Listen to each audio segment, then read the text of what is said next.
número 202 del compendio del Catecismo. Abrimos una sección que tiene como título Creo en la resurrección de la carne, que ya es la de la parte final del credo, del símbolo de los apóstoles. Recordáis cómo el credo termina diciendo la resurrección de la carne y la vida eterna. Amén.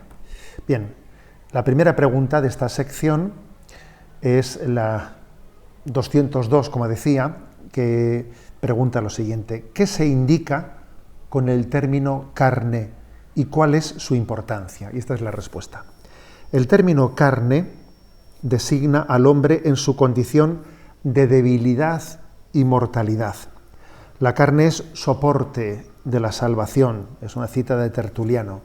En efecto, creemos en Dios, que es el creador de la carne, creemos en el Verbo hecho carne para restaurar la carne, creemos en la resurrección de la carne, perfección de la creación y de la redención de la carne. Bueno, la pregunta es, ¿por qué se ha recurrido, por qué la Iglesia recurrió al término carne? Creo en la resurrección de la carne. ¿Por qué no dijo creo en la resurrección de los cuerpos? ¿O creo en la resurrección de los muertos? O sea, ¿por qué se recurrió a ese término carne? Bueno, hay distintas razones, ¿no? También hay un contexto de razones históricas, porque decir decir creo en la resurrección de la carne es como decir creo verdaderamente en la resurrección de este cuerpo nuestro, tal y como es, tal y como es. Entre las primeras herejías que nacieron, ¿no?, en el seno de la Iglesia estaban las de tipo gnóstico, y el gnosticismo tenía una tendencia a minusvalorar la materialidad del mundo y era más bien de corte, digamos, platónico, ¿no? De manera que entonces las herejías de tipo gnóstico hablaban de que la resurrección había que entenderla no en este cuerpo nuestro, este cuerpo que nosotros lo percibimos como material, sino que sería un cuerpo, se dice cósmico. Ellos hablaban del cuerpo cósmico que resucitaría. Pero claro, la Iglesia les dice, no, el cuerpo cósmico no, tu cuerpo real, como el cuerpo de Cristo resucitó, ¿no? Ese cuerpo tuyo, no te evadas, no te escondas en un pensamiento de una especie de imagen difuminada del cuerpo, un cuerpo cósmico, no, tu cuerpo real será el que resucite. Y por eso se recurrió a un término en el que no cupiese manipulación, la resurrección de la carne.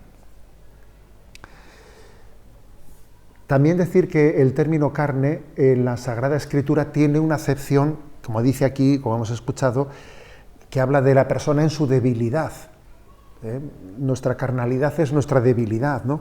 Por ejemplo, el texto de Isaías 46 dice: toda carne es hierba y todo su esplendor como flor del campo.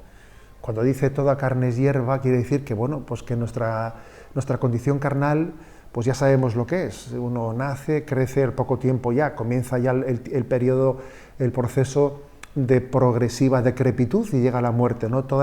Nuestra condición carnal es pues como la hierba, dice, ¿no? Como la hierba que nace, crece y muere, es decir, es débil, es débil. Bueno, pues cuando se dice creo en la resurrección de la carne, quiere decir esa debilidad de tu vida, esa condición tuya de la que tú tienes conciencia de qué poca cosa somos, qué débiles que somos.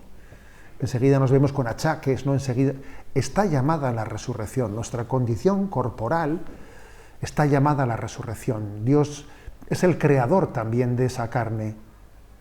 A veces sentimos nuestra condición corporal como un fardo pesado que más bien pues nos está lastrando en esta vida, y no es así. Esta condición corporal nuestra forma parte de la creación de Dios. Y Dios no se arrepiente de nada de lo que ha creado. Por lo tanto, fijaros, ¿no? Es clave decir, o sea, decimos creo en la resurrección de la carne porque es la expresión correlativa a que el Verbo se hizo carne. El Verbo se hizo carne. No se hizo cuerpo cósmico, no, se hizo carne. Tomó una condición como la nuestra, ¿no? Que también se cansaba, que sudaba, que necesitaba alimentarse. Tomó esa condición, tomó la carne humana en toda su debilidad. Sudó sangre, lloró, se cansó, necesitaba dormir. Esa condición carnal fue asumida por el Verbo y Él la resucita al final de los tiempos, ¿no? Esta expresión de Tertuliano que he leído, ¿no?, en la respuesta al punto 202 es también muy significativa. La carne es soporte de la salvación. Es decir, que esta condición carnal nuestra está llamada a la salvación. Dios ha redimido la carne. Nuestra condición carnal ha sido redimida por Dios. La carne está llamada a ver a Dios. Estos ojos nuestros carnales están llamados a ver a Dios.